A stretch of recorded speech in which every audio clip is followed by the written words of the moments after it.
5 ವರ್ಷ ಆಯಿತು. ನಾವೆಲ್ಲರೂ ತುಂಬ ಥ್ಯಾಂಕ್ಸ್ ಹೇಳಬೇಕು ಡಾಕ್ಟರ್ ಲಿಂಗ್ಸೋಜಿಗೆ. ನಮಗೆಲ್ಲರಿಗೂ ಆರೋಗ್ಯ, ಐಶ್ವರ್ಯ, ಸಂಪತ್ತು ಕೊಟ್ಟಿದ್ದಾರೆ ಇವತ್ತು. ನಾನು ಫಸ್ಟ್ ಜಾಯಿನ್ ಆದದ್ದು ನನ್ನ ಸ್ಕಿನ್ನಿಗೋಸ್ಕರ. ಭಾರತಿ ನನಗೆ ಇಂಟ್ರಡ್ಯೂಸ್ ಮಾಡಿದ್ದು. ನಾನು ಸೋಪು, ಪೇಸ್ಟ್ ಮತ್ತು hand and body lotion, TPP use ಮಾಡ್ತಾಯಿದ್ದೆ. ವಿತಿನ್ 2 ಮಂತ್ಸ್ ನನ್ನದು ಸ್ಕಿನ್ ಸರಿ ಆಯಿತು. ನನಗೆ ಪಾರ್ಲರ್ ಇದ್ದು 38 ವರ್ಷ ಆಯಿತು. ಈಗ ಬಂದವರೆಲ್ಲ ಕೇಳ್ತಾ ಇದ್ದಾರೆ ಹೇಗೆ ನಿಮ್ಮದು ಫೇಸಿಗೆ ಹೋದದ್ದು ಅಂತ. ಹಾಗೆ ನಾನು ಅವರಿಗೆ ಜಸ್ಟ್ ಬಂದ ಕೂಡಲೇ ಒಂದು ಡೆಮೋ ಮಾಡಿ ತೋರಿಸ್ತೇನೆ. ಬರೀ ಸೋಪ್ ಮತ್ತು ಪೇಸ್ಟಲ್ಲಿ ಬಿಫೋರ್ ಒಂದು ಫೋಟೋ ತೆಗೀತೇನೆ, ಮತ್ತು ಮಾಡಿದ ತಕ್ಷಣ ಇಮಿಡಿಯೇಟ್ ಇನ್ನೊಂದು ಫೋಟೋ ತೆಗೆದು ಬಿಫೋರ್ ಆ್ಯಂಡ್ ಆಫ್ಟರ್ ತೋರಿಸ್ತೇನೆ. ಆಗ ಅವರಿಗೆ ಖುಷಿಯಾಗಿ ಪ್ರಾಡಕ್ಟ್ ಕೊಡಿ ಅಂತೇಳಿ ಕೊಂಡೋಗ್ತಾರೆ.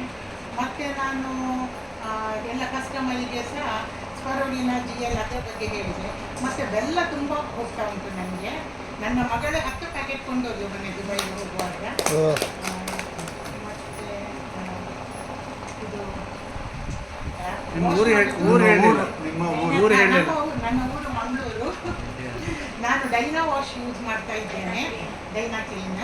ಯಾಕಂದರೆ ನನಗೆ ನಾನು ಎಲ್ಲ ಕಸ್ಟಮರಿಗೆ ಸಹ ಹೇಳ್ತಾ ಇದ್ದೇನೆ, ಒಂದು ಬಕೆಟಿಗೆ ಸ್ವಲ್ಪ ನಾನು ಬ್ಲೌಸ್ ಎಲ್ಲ ಹಾಕಿ, ನನಗೆ ಅಲ್ಲಿ ಇದು ನವಭಾರತದ್ದು ಅವರು ಹೇಳಿದ್ದು ಎಲ್ಲ ನೀವು ಬಟ್ಟೆ ಹಾಕಿದರೆ ಕಲರ್ ಎಲ್ಲ ಒಂದಕ್ಕೊಂದು ಹಿಡಿಯುವುದಿಲ್ಲ ಅಂತ. ಹಾಗೆ ನಾನು ಹಾಕಿದೆ, ಎಲ್ಲ ತುಂಬ ಒಳ್ಳೆಯದಾಯಿತು. ಹಾಗೆ ನಾನು ಡೈನಾ ಕ್ಲೀನ್ ಸಹ ಪಾರ್ಲರಲ್ಲಿ ಸೇಲ್ ಮಾಡ್ತಾ ಇದ್ದೇನೆ. ನಾನು ತುಂಬ ಥ್ಯಾಂಕ್ಸ್ ಹೇಳಬೇಕು. Thank you so much. ಮತ್ತೆ